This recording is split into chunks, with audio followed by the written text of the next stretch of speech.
Good evening, America. This is Jeff Desk. Mar-a-Lago is far more than a luxurious home along the coast in Palm Beach, Florida. This expansive historic site covers 20 acres of valuable oceanfront property featuring elegant design, beautiful landscaped areas, and a rich background filled with notable events. Constructed back in the 1920s by serial heiress Marjorie Merriweather Post, the property was planned as an impressive seasonal getaway, a spot where prominent figures could meet and enjoy refined company. Through the years, it evolved from a personal dwelling into an emblem of both extravagance and considerable sway. In the present day, Mar-a-Lago serves as a striking representation of political authority and ongoing disputes. The elaborate entrance and displayed national flags go beyond simple decoration. They highlight the property's distinctive position where money, governance, and widespread interest converge. It functions as President Donald J. Trump's personal home, yet it also operates as a members-only club, where individuals pay substantial amounts for entry to its privileged facilities. In addition to being a residence and social venue, Mar-a-Lago frequently provides a setting for important political gatherings, fundraising efforts for campaigns, and notable discussions. The property has welcomed heads of state, well-known personalities, and key officials, turning it into a center of constant movement and a main focus for attention both domestically and around the world. Because of its prominence, Mar-a-Lago stays under continuous media observation. When any major occurrence arises, be it in politics, court matters, or private affairs, reporters and camera teams rush to the entrance ready to document the newest developments. The name Mar-a-Lago has grown closely linked to major news stories, particularly amid periods of legal challenges and political tension.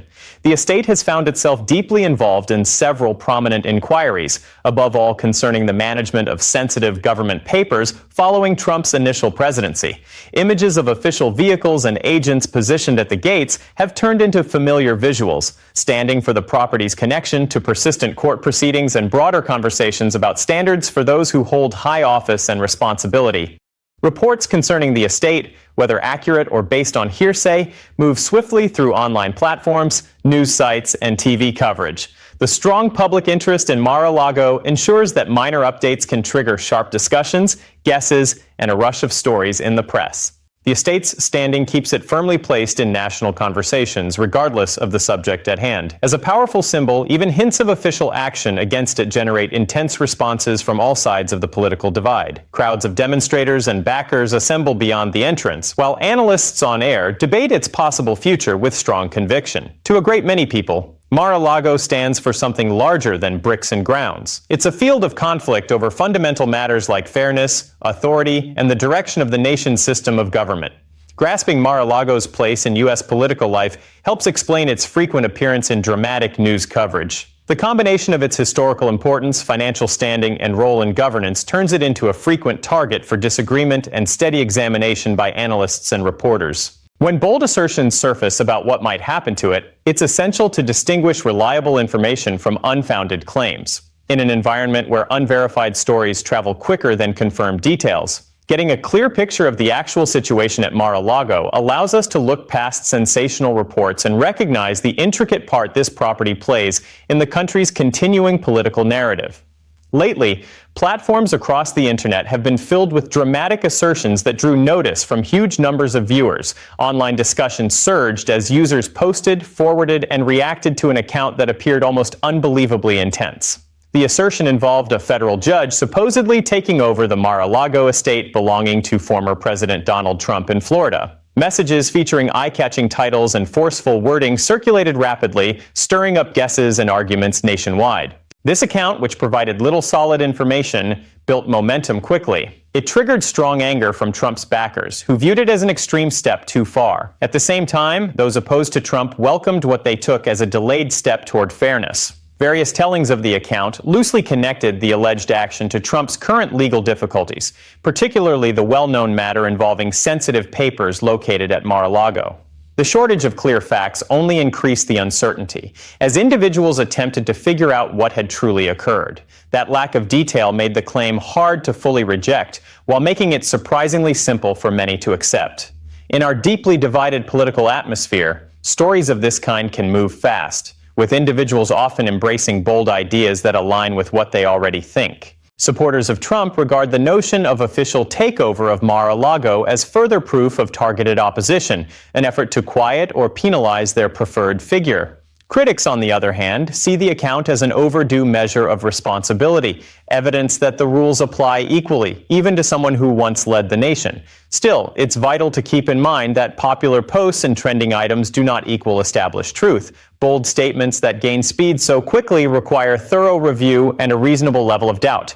Before taking such startling reports at face value, we ought to pose key questions. Which specific judge is said to have made this decision? What court handled it? What legitimate legal reasons supported such a serious step? Are there any formal records or trustworthy reports confirming it? Without straightforward, dependable responses to those points, the account stays exactly what it is, a circulating rumor rather than a confirmed occurrence. In this era of immediate access to information, the need to sort truth from invention before reaching firm views has never been greater. To properly examine the talk surrounding a potential official action against Mar-a-Lago, we should turn to the established details of the actual case involving documents at the property, a legal process that drew nationwide focus and generated passionate arguments everywhere. In 2023, former President Donald Trump faced an indictment with 40 serious charges. Those accusations arose from claims that he kept classified materials at Mar-a-Lago following his time in office and that he interfered with official attempts to recover those important items. The charges followed an extended probe carried out by the FBI, the Justice Department, and a specially designated counsel assigned to manage the matter. Court records describe boxes of materials, including some labeled as highly restricted, found at the estate, prompting worries over security and proper management of official records. The matter was placed under Judge Aileen Cannon, a federal judge whose choices drew sharp public attention. Each session in court, filing, and decision received close monitoring from legal specialists, members of the press, and citizens as the proceedings turned into a major point of contention in both law and politics. Trump's attorneys pushed back strongly, raising doubts about the probe's validity and contending that the charges carried political bias. The Office of the Special Counsel, meanwhile, moved ahead firmly, maintaining that the law applies to everyone without exception, including those who have served as president. The courtroom struggle unfolded through a number of prominent sessions with arguments presented on topics like executive protections, restricted data, and boundaries on presidential authority. In 2024, after Trump secured victory in the presidential race, Judge Cannon delivered a significant decision. She set aside the indictment, ruling that the special counsel's designation violated constitutional rules. That outcome created major ripples in legal circles and prompted reactions ranging from approval to strong disapproval, shaped by political viewpoints. After the dismissal, the special counsel's team chose against challenging the ruling further, bringing the criminal action to a close. What had appeared headed toward a landmark proceeding concluded abruptly, leaving several issues unresolved. Materials from the inquiry, such as collected proof and statements from witnesses, were gathered into a detailed concluding document. That document, however, has stayed out of public view, sparking continued guesses and discussion over its contents and whether it ought to become available. Currently, the focus of the legal effort has changed. The main issue no longer centers on possible penalties or any chance of property action tied to a finding of guilt. Rather, the dispute concerns whether that final document should reach the public and which portions, if any, need protection. Trump's legal representatives are actively seeking to prevent its disclosure, asserting that it contains unfair elements, lacks completeness, and might unfairly damage the former president's standing and upcoming political path. They have submitted requests to maintain secrecy, pointing to issues of personal protection, equity, and risks of improper political use. The essential point remains straightforward. No finding of guilt exists, no penalty has been imposed, and no valid legal foundation supports any government move to take Mar-a-Lago. The property continues under Trump's ownership, and the present disagreement involves openness and availability of details, not punishment through loss of assets.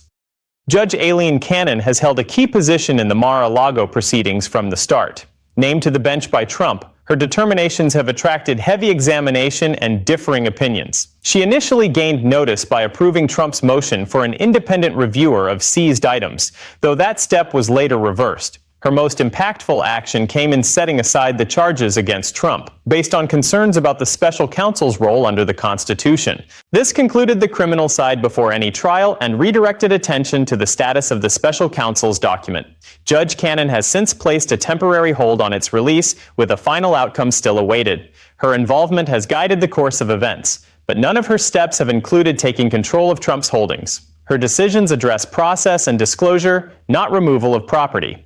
Placing the widespread takeover claims alongside the actual record shows a plain gap.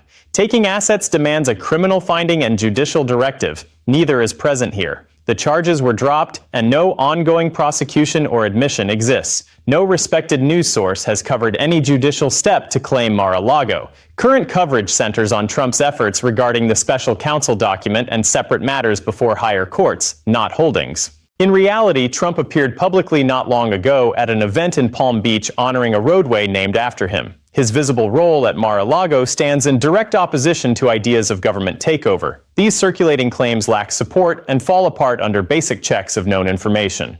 Trusted reports from early 2026 present a picture quite different from online speculation.